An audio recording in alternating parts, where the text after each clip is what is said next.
আসসালামু আলাইকুম সুপ্রিয় দর্শক মণ্ডলী। আশা করি আলহামদুলিল্লাহ আপনারা সকলে ভালো আছেন। আমি আল্লাহর রহমতে মোটামুটি ভালো আছি। তো আপনাদের সবাইকে ইতি অ্যাগ্রোয়ান ফার্মে স্বাগতম।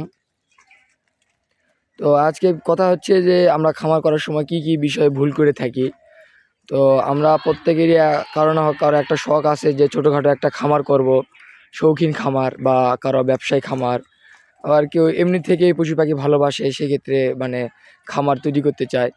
তো কথা হচ্ছে যে খামার তৈরি করার সময় আপনাকে কি পালতে চান, আপনি গরু, ছাগল, হাঁস, মুরগি, আপনি যেটাই লালন পালন করেন না কেন, ওইটার বিষয়ে আপনাকে আগে সঠিকভাবে জানতে হবে, বুঝতে হবে, জ্ঞান অর্জন করতে হবে। তো এটা আমরা না করে হুট করে করি কি, পকেটে টাকা আছে, ধাপ করে ইনভেস্ট করে ফেলি। তো এই ইনভেস্ট করাটা আপনাদের কাছে খুবই মানে কম মনে হয় যে টাকা আছেই তো ইনভেস্ট করি। তো এটা আমাদের সবচেয়ে বড় ভুল। এই ভুলটা আমরা করব না। এই ভুলটা আমি মাঝে মধ্যে করেছিলাম একবার। আমি চিন্তা ভাবনা করছিলাম যে একটা কবুতরের ফার্ম করব।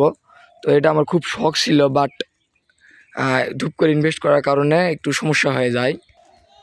আমি প্রায় প্রত্যেক হাটে আর কি, আমাদের এখানে রবিবার করে হাট, তো আমি হাটে যেতাম, যাওয়ার পরে যে কবুতর দেখতাম, দেখার পরে কবুতর কিনতাম, কিনে বাসায় আনতাম, বাট আমার কবুতর এক সপ্তাহের মতনও টিকতো না।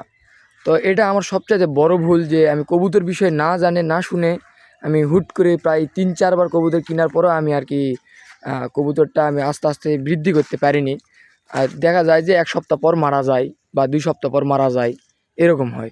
তো আপনারা এই ভুলটা বারবার করবেন না। আমি এটা আমি পরে ভাবলাম যে আসলে আমাদের কি কি ভুল হতে পারে। সঠিক তথ্য নেওয়া, সঠিকভাবে জানা, এটার উপরে হালকা যদি পারেন একটু পড়াশোনা করবেন, এটা জ্ঞানভিত্তিক কিছু নেবেন, বা যদি কেউ আশেপাশে যদি এটা লালন পালন করে সেই ক্ষেত্রে তার থেকে শুনবেন, জানবেন, এটা সবচাইতে আপনার কাছে বেটার মনে হবে। আর গরু পালনের ক্ষেত্রে আমরা দেখা যায় যে গরু আমরা দেখা যায় যে গরু অনেকে পাললে হিউজ পরিমাণ লাভ করতেছে, আমিও করব।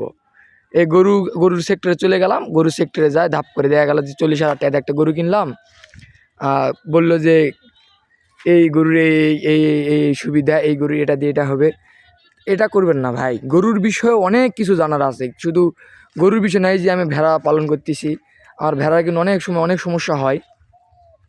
তো আমি চেষ্টা করি যতটুক আর কি জানার বুঝার, আমি চেষ্টা করি। ইনশাল্লাহ আমি এটা ট্রাই করি। ইনশাল্লাহ আমার সব কিছু আমার মোটামুটি ঠিক আছে। তো এই যে আমার সামনে যে এই মেলাটা হেঁটে যাচ্ছে, এই মেলাটার বেশ 6-7 মাস ধরে আর কি কাশ ছিল। সে অসুস্থ ছিল, তাকে আমি ট্রিটমেন্ট করে আস্তে আস্তে আস্তে আস্তে ভালো করছি। তো এরকম সকল বিষয়ে জ্ঞান, খামার বিষয়ে সকল জ্ঞান অর্জন করার পরে আমার মনে হয় খামার করাটা বেস্ট।